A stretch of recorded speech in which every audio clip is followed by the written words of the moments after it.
सफलता भी दो प्रकार की होती है। एक सफलता होती है जो संस्कार युक्त सफलता होती है, और एक सफलता होती है जो संस्कारहीन सफलता होती है। जो बड़े बड़े महल बना लेता है, बड़ी बड़ी कोठी खड़ी कर लेता है, बहुत बड़े संसाधन, बहुत धन, बहुत ऐश्वर्य जुटा लेता है, ये आवश्यक नहीं कि उसने वो सब जो जुटाया हो वो संस्कार युक्त होने के साथ अपनाया हो। लेकिन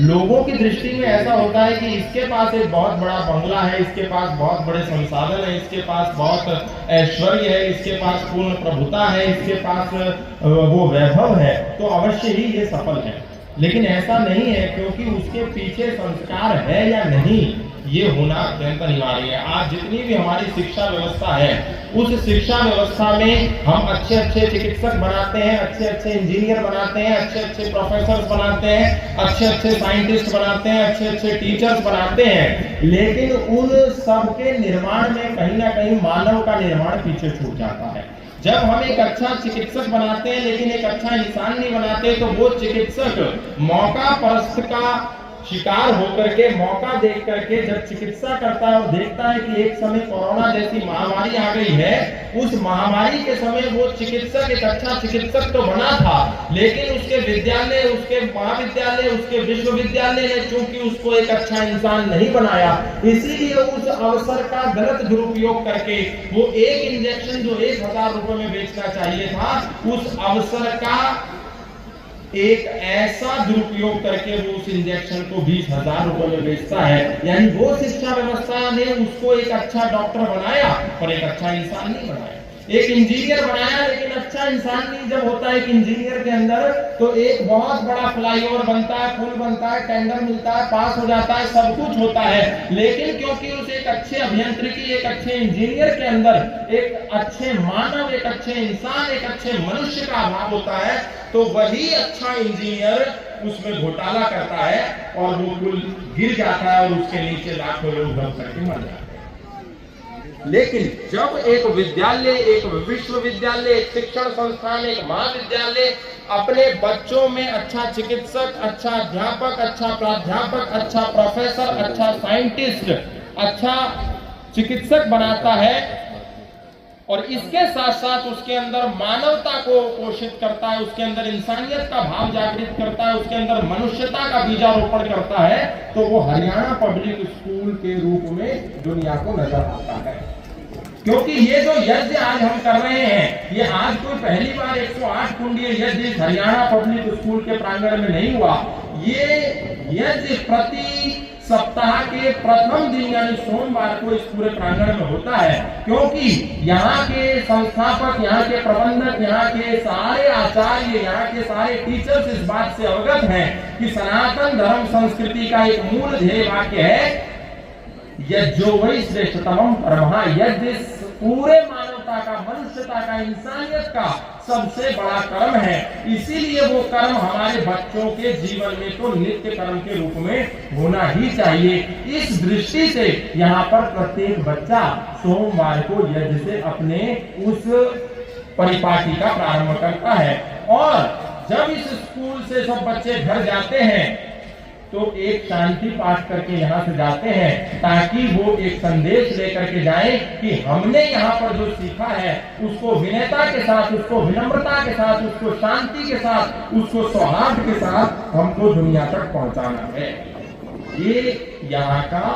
एक मूल उद्देश्य है और इसका जो प्रतिबिंब है दुनिया में जितने भी विद्यालय हैं, जितने भी स्कूल्स हैं, जितने भी कॉन्वेंट स्कूल्स हैं, आप किसी के भी एनुअल फंक्शन में जाइए, वहां पर आपको अलग अलग प्रकार के गीत बजते मिलेंगे, बच्चे नाचेंगे, पेरेंट्स बैठ करके तालियां बजाएंगे और कुछ प्रसाद खा करके, कुछ भोजन खा करके, लंच करके घर को चले जाते हैं। लेकिन आपने अभी यहाँ पर देखा कि जो बच्चों ने परफॉर्मेंस दी, जो बच्चों ने प्रस्तुति दी, वो महज कोई औपचारिकता नहीं थी कि वर्ष में एक दिन आएगा और हमको एक वार्षिक उत्सव करना है, एनुअल फंक्शन करना है। बच्चों के पेरेंट्स आएंगे, वो देखेंगे कि हमारे बच्चे कैसे कैसे प्रस्तुति देते हैं, इसको कहते हैं औपचारिकता निभाना, फॉर्मेलिटी करना। लेकिन यहाँ जो एक एक प्रस्तुति हुई उसमें एक बहुत बड़ा गूढ़ रहस्य छिपा था कि आज आधुनिकता की चकाचौंध में ये जो मोबाइल रूपी हथियार है ये नौजवानों पर कब्जा कर रहा है। हमें इसको अपने मन से चलाना था, अपने लिए उपयोग करना था, ये हमारे उपयोग की वस्तु थी, लेकिन हम एक ऐसे पायदान पर, एक ऐसे मोड़ पर आकर के खड़े हो गए हैं कि अब हम इसका उपयोग नहीं करते,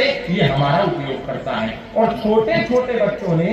उसी संदेश को, जो दुनिया में सबसे बड़ा हथियार है ये मोबाइल है, ये वो धारदार हथियार है जैसे कोई व्यक्ति किसी चाकू से अपनी नाक भी काट सकता है और उसी चाकू से किसी का हार्ट ट्रांसप्लांट करके उसकी जान भी बचा सकता है। उसी प्रकार ये मोबाइल है। इस मोबाइल का हम उपयोग करते हैं कि ये मोबाइल हमारा उपयोग करता है। ये छोटे छोटे बच्चों ने यहाँ पे समझाया जो इस कार्यक्रम का मूल उद्देश्य था। और दूसरा, धरती पे इतनी हाय हत्या, इतनी मारकाट, इतनी चीख चिल्लाहट, इतनी घबराहट, इतनी छटपटाहट, इतना विद्वेष, इतना वैमनस्य, इतना विखंडन हो रहा है। इस विखंडन से हमको बचना चाहिए। उस विखंडन से बचने के लिए यहाँ पर एक प्रस्तुति हुई कि धरती में ऐसा हो रहा है और ऐसा हमको नहीं करना चाहिए। हमारा जो धर्म है, हमारी जो संस्कृति है, वो एकत्व की बात करती है, एकता की बात करती है, सह अस्तित्व की बात करती है, विश्व बंधुत्व की बात करती है। उस पर हमको चलना चाहिए। तो ये जितना भी कार्यक्रम यहाँ पर हुआ,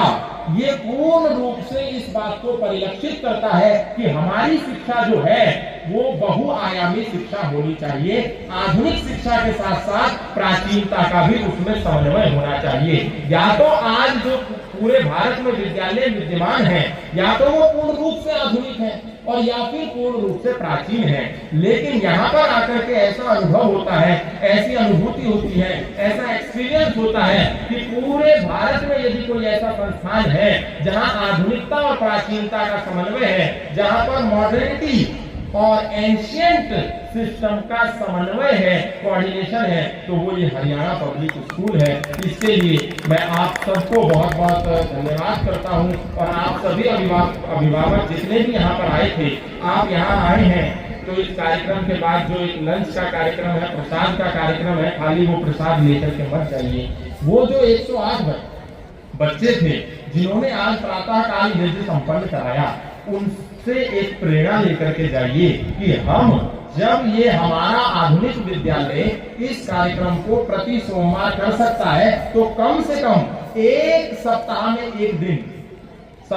एक दिन हमें भी ये कार्यक्रम अपने घरों में करना है। इसमें बहुत अधिक कुछ नहीं लगता है। आपके बच्चे आपको सिखा सकते हैं, तो यहाँ से एक संकल्प तो आप लेकर के जाएं। मैं यहाँ के जितने भी प्रबंधक हैं, हमारे आदरणीय डॉक्टर एडवोकेट हितेश जी हैं, उनके पिताजी हैं, उनके सारे जितने भी सहयोगी हैं, जितने भी अध्यापक हैं, उन सबको मैं एक बार पुनः शुभकामनाएं देता हूँ। और अगली बार जब हम इस कार्यक्रम को करेंगे तो इसमें कुछ और हम वृद्धि करें और हजारों के एक एक बच्चा एक एक यज्ञ पर यज्ञ करके यज्ञ कुंड पे हम इसको एक रिकॉर्ड बनाएं कि कोई ऐसा विद्यालय भारत में नहीं हुआ जहां पर 1000 बच्चों ने मिलकर के यज्ञ किया हो। तो एक बच्चा और एक कुंड, अगली बार जब हम इस कार्यक्रम को करें तो हम एक वर्ल्ड रिकॉर्ड बनाएं कि दुनिया का पहला विद्यालय जहां पर 1000 बच्चों ने मिलकर के एक एक कुंड पर यज्ञ किया। इन शब्दों के साथ बहुत बहुत धन्यवाद, बहुत बहुत आभार।